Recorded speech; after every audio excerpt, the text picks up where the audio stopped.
Hello, my name is Shorav Hussain. Now I'm talk introduction. The co-anxiety of humanity and the environment has been prevalent of century, cultivating into one of the most critical ethical and philosophical problem in the modern ages.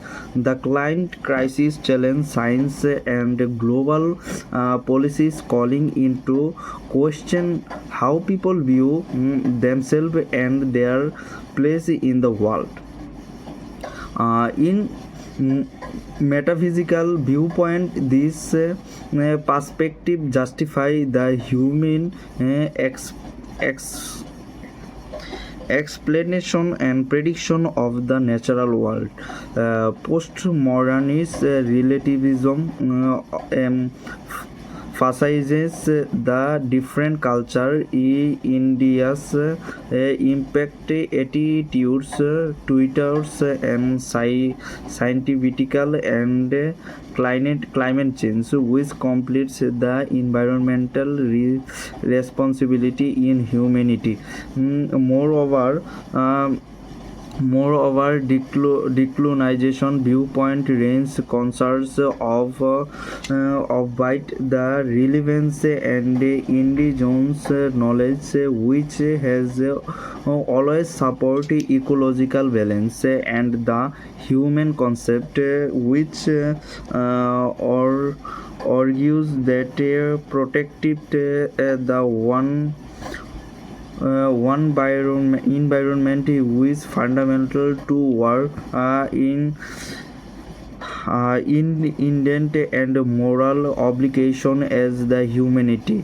By reflecting on these different philosophical perspective, is reminds it reminds humanity of the impacts of acquiring humanity of the quarrying for the environment and how it can represent the human concept.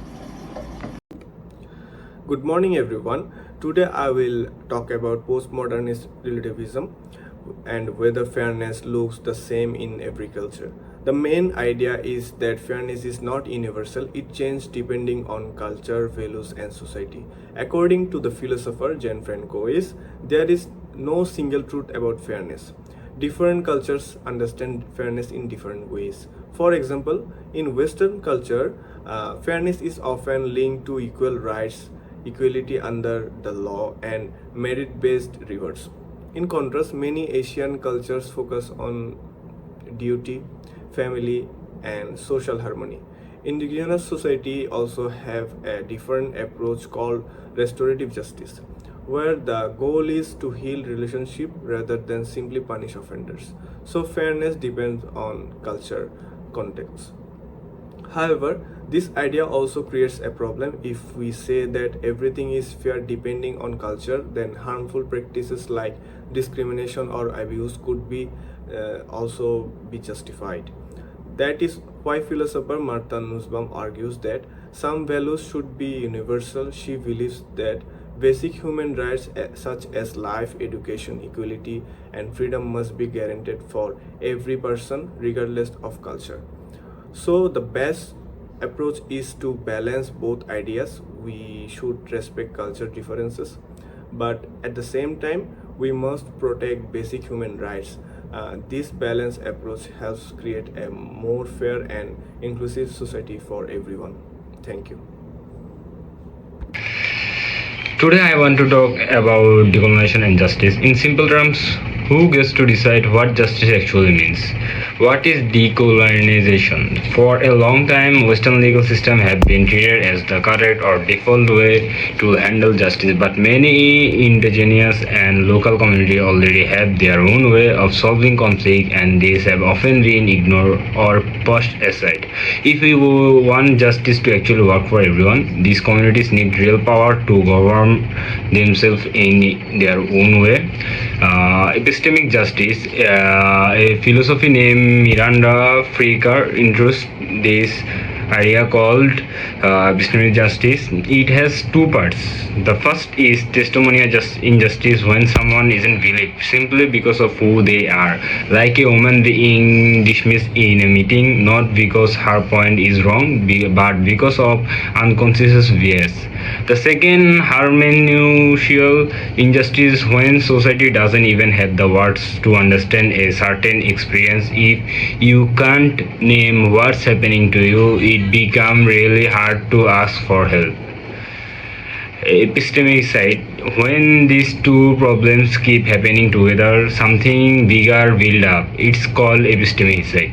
First group isn't believed, then they aren't understood, and eventually an entire way to knowing gets erased. Fixing this isn't just about being nicer to people, it means actually restructuring the system that decide whose knowledge counts.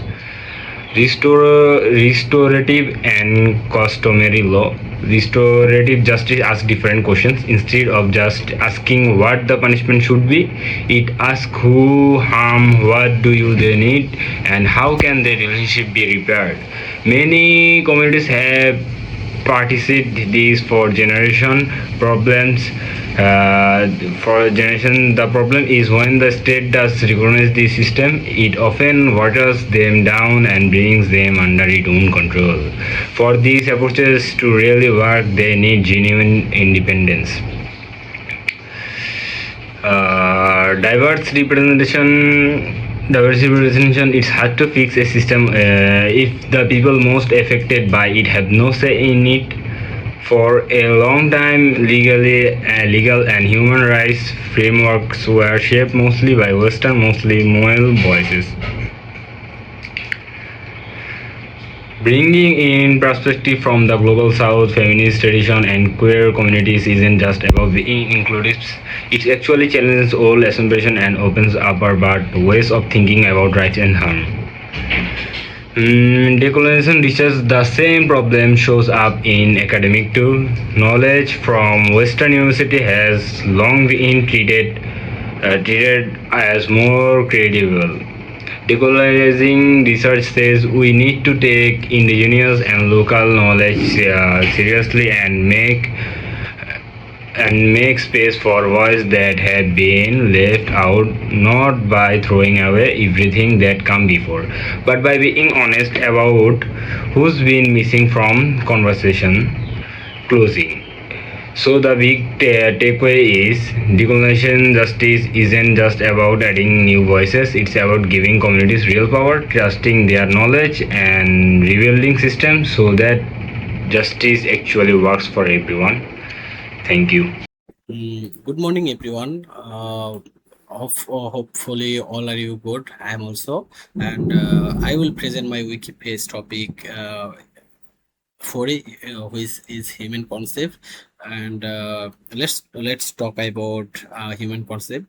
Today, culture globalization spreads idea, lifestyle, and value across the world. While globalization brings many benefits, it can also threaten the identity, tradition, and beliefs of non-Western society, including Malaysia.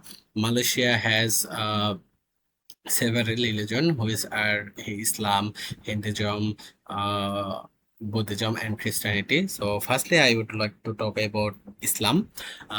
Islam teaches the concept of Tawhid, which means belief in the oneness of God. This principle encourages Muslim to stay committed. To fear each other and moral value regardless of outside influences. It remains a believer to make decision better based on Islam the technique instead of simply following global trends. And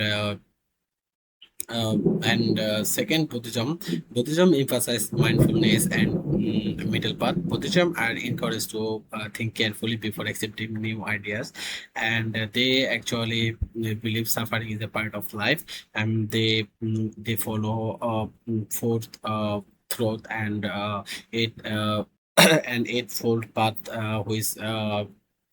which teach kindness, mindfulness, and also lots of opportunity.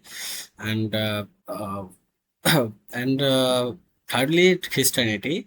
Christianity actually promotes the principle of love and communion. Christians are taught to love their neighbor, forgive others, and serve the community. These values strengthen the unity, respect, and social responsibility, helping society maintain a strong human relationship despite culture differences. And finally, I would like to talk about Hinduism. Hinduism teaches the concept of dharma, which means fulfill one's moral duties and living neighbor lives.